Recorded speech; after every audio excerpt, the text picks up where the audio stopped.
আসসালামু আলাইকুম নমস্কাৰ জয় আহোম বন্ধুসকল আজি আপোনালোকক এটা গুৰুত্বপূৰ্ণ খবৰ দিবলৈ ওলাইছোঁ।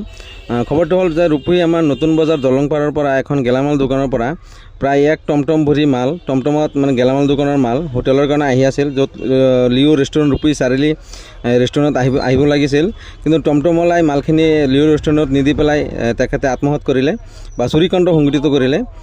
গতিকে এই যি টমটমলাই চাইছে ৰঙা ৰঙৰ টমটমত চিমেণ্টৰ আপোনাৰ আটাৰ বস্তা, চেনিৰ বস্তা আৰু আপোনাৰ তেলৰ দামৰ লগতে দোকানৰ বহুতখিনি মূল্যৱান বস্তু আছিল। গেলামাল দোকানৰ পৰা আহি আছিল হোটেলত, য'ত লিঅ' ৰেষ্টুৰেণ্টত আহি আছিল মালখিনি। এইটো মানে দেখা পাইছে যে লিঅ' ৰেষ্টুৰেণ্টত মালখিনি নাহি পেলাই আজি দুপৰীয়া 11টা বজাত মালখিনি অহাৰ কথা আছিল, যিহেতু ওচৰতে হয়, প্ৰায় 200 মিটাৰ ওচৰত হয় গেলামাল দোকানটো লিঅ' ৰেষ্টুৰেণ্টৰ পৰা। দলংটো পাৰ হৈ আপোনাৰ গেলামাল দোকান আৰু দলঙৰ ইটো মূৰতে আমাৰ ৰূপহী চাৰিআলি বজাৰৰ মাজতে